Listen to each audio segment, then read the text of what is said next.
तलाक।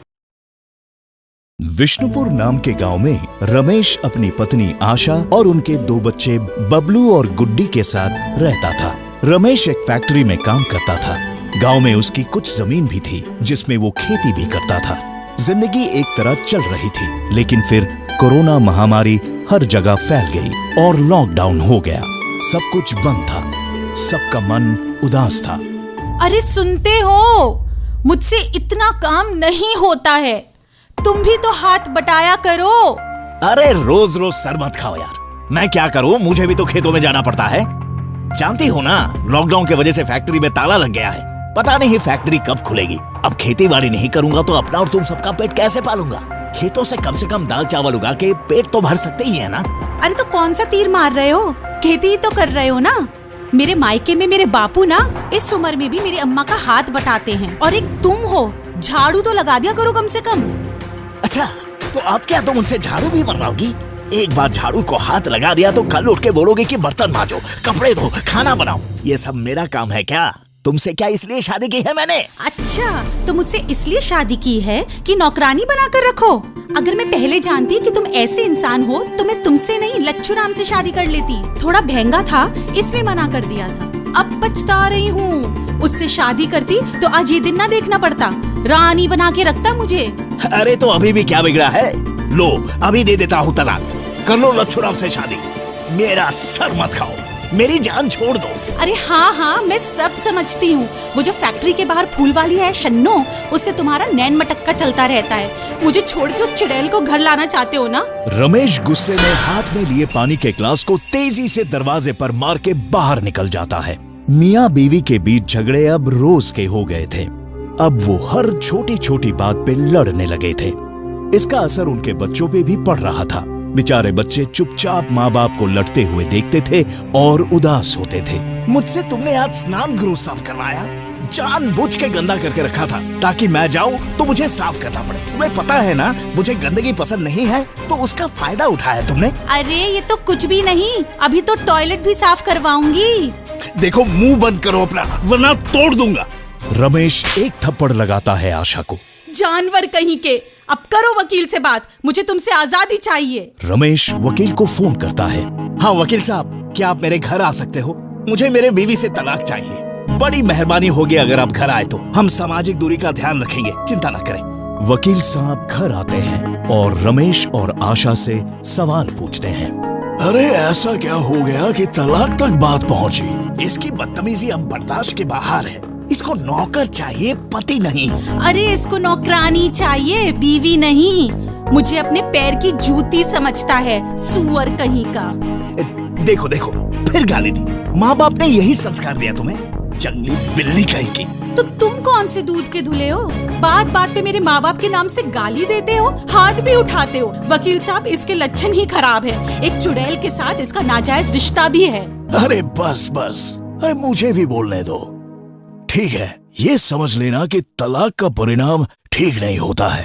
अगर सुलह कर सको तो कर लो। मैं तो यही कहूंगा भाई, 6 महीने पति पत्नी दोनों को अलग रहना होगा। आज ये फॉर्म भरने के बाद ये 6 महीने है तुम्हारे पास सोचने के लिए कि तुम्हें साथ रहना है कि नहीं। इस गधे से सुलह का सवाल ही पैदा नहीं होता। अरे भाई, मुझे भी तुम जैसे जंगली बिल्ली से जल्द छुटकारा चाहिए। अरे फिर शुरू हो गए तुम लोग, हैं? ये बताओ, बच्चे किसके पास रहेंगे? मेरे बच्चे मेरे पास रहेंगे। ए छिपकली कहीं की, बकवास किए जा रही है तब से। बड़ी आई, बच्चे मेरे साथ रहेंगी। बच्चों का बाप हूँ मैं, बाप। बच्चे क्या तुम मायके से लाई थी कि वो तेरे साथ रहेंगे? देखो रमेश, बच्चों की कस्टडी लेना एक बड़ी जिम्मेदारी का काम होता है, जो ज्यादातर कोर्ट हमेशा बच्चों के पालने की जिम्मेदारी माँ को ही सौंपते हैं और पिता को उनके खर्चे की जिम्मेदारी देते हैं। और तुम्हें आशा को भी गुजारे के लिए हर महीने कुछ पैसे खर्चे के लिए देने पड़ेंगे, क्योंकि वो कोई रोजगार नहीं करती। क्यों? लच्छू राम से शादी करेगी ना वो? अरे उसी ने तो कहा कि वो मुझसे तलाक लेके उससे शादी करना चाहती है। वो कहती है कि लच्छू राम उसे रानी बनाकर रखेगा। तो मैं क्यों उसे पैसे दूं? मेरे बच्चों को सौतेले बाप के पास नहीं रहने दूंगा। मेरे पास रहेंगे बच्चे, और मैं इस चुड़ैल को कोई पैसे नहीं दूंगा। अरे पैसे तो तुम्हारा बाप भी देगा, खड़ूस कहीं के। और मैं अपने बच्चों को उस फूल वाली सौतेली माँ के पास नहीं रहने दूंगी, समझे इश्कबाज? अरे देखिए ना वकील साहब, मेरा उस शन्नो से कोई लेना देना नहीं है। काम खा मुझे बदनाम करती रहती है। दहेज में तो कुछ लाई नहीं, बस भेजे में भूसा भर के लाई है, जन्म जली कहेगी। अच्छा, बच्चों को बुलाओ। बबलू, गुड्डी, तुम्हारे माँ और बाबूजी अगर अलग हो जाए तो तुम किसके साथ रहना पसंद करोगे?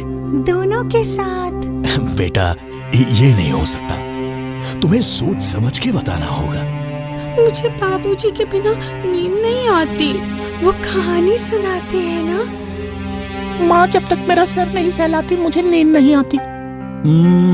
एक काम हो सकता है, गुड्डी तुम अपने पिता के साथ रहो और बबलू तुम अपनी माँ के साथ। हर महीने तुम्हें उनका खर्च देना होगा रमेश। और मैं रहूंगी कहाँ? मायके में तो जाना ठीक नहीं, उनकी खुद की परेशानियां हैं, मैं बोझ नहीं बनूंगी उन पे। मुझे एक मकान भाड़े पे दिलवाना होगा। क्यों, तेरा पागल प्रेमी लच्चू मर गया क्या? अरे तुम्हारे जैसे लक्षण नहीं है मेरे कि दूसरी शादी करने की सोचूं। अरे भाई, मेरी अभी आमदनी बिल्कुल ना के बराबर है। फैक्ट्री में ताला है, खेती बाड़ी करके दाल चावल उगाकर मुश्किल से पेट चल रहा है। अब भाड़े के मकान के लिए कैसे पैसे दूंगा? देखो, सिर्फ यही नहीं, तुम्हारी जमीन जायदाद का आधा हिस्सा देना होगा। जैसे तुम्हारी खेती, ये मकान का आधा हिस्सा आशा को मिलेगा। ससुराल से जो मुझे गहने मिले हैं ना, वो मैं दे दूंगी गुड्डी के लिए, रख लेना। रमेश कुछ सोचने लगता है। ठीक है, कुछ दिन और सोच लो चाहो तो। आज मैं चलता हूँ। रात का समय था। रमेश और आशा हर रोज की तरह एक ही बड़े पलंग पर लेटे हुए थे। माँ, क्या तुम और बबलू भैया चले जाओगे? मेरी याद नहीं आएगी? आज मेरे सर को सहला दो, जैसे भैया का सर रोज सहलाती हो। ये सुनकर आशा गुड्डी को कस के गले लगाती है। बाबूजी, आज मुझे कहानी सुनाओ ना, जैसे रोज गुड्डी को सुनाते हो, अब से रोज सुनाना, क्योंकि ना जाने मुझे कब चले जाना पड़े माँ के साथ दूसरे घर में। रमेश से भी रुका नहीं गया और वो बबलू को गले लगाता है। अगले दिन रमेश वकील साहब को फोन लगाता है। वकील साहब, मैंने अपना इरादा बदल दिया है। तलाक से हमारे जमीन जायदाद के साथ साथ बच्चों में भी बंटवारा हो जाएगा, जिसे हम कभी खुश नहीं रह पाएंगे। इससे बच्चों पे बहुत बुरा असर पड़ेगा।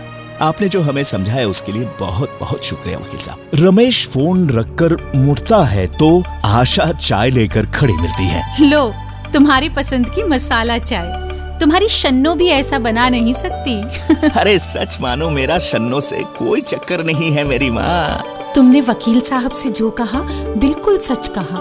मैं तुमसे बहुत प्यार करती हूँ, चाहे तुम मुझसे प्यार करो या ना करो। इस लॉकडाउन की वजह से दिमाग खराब हुआ पड़ा था मेरा, इसलिए गुस्सा आता था। माफ कर दो मुझे मेरी प्यारी बिल्ली। तुम्हारा बिल्ला सिर्फ तुम्हारा ही है। पगले बिल्ले कहीं के। तुम भी मुझे माफ कर दो। घर के काम का बोझ इतना बढ़ गया है, इसलिए मैं भी गुस्से पे काबू नहीं रख पाती थी। सुनो, अब से दोनों मिल बांट के काम करेंगे। मैं तुम्हें घर के काम में मदद करूंगा, तुम मुझे खेतों में मदद कर लिया करना। मंजूर है ना मेरी प्यारी बिल्ली? पहले तुम्हारी प्यारी बिल्ली के पैर तो दबा दो, फिर सोच के बताती हूँ। मेरी जंगली बिल्ली कहेगी। दोनों एक दूसरे को गले लगाते हैं। एक पति और पत्नी कई बातों पर असहमत हो सकते हैं, लेकिन एक बात पर पति पत्नी की सहमति हमेशा होनी चाहिए। जिंदगी में एक दूसरे का साथ कभी ना छोड़ने की चाहत।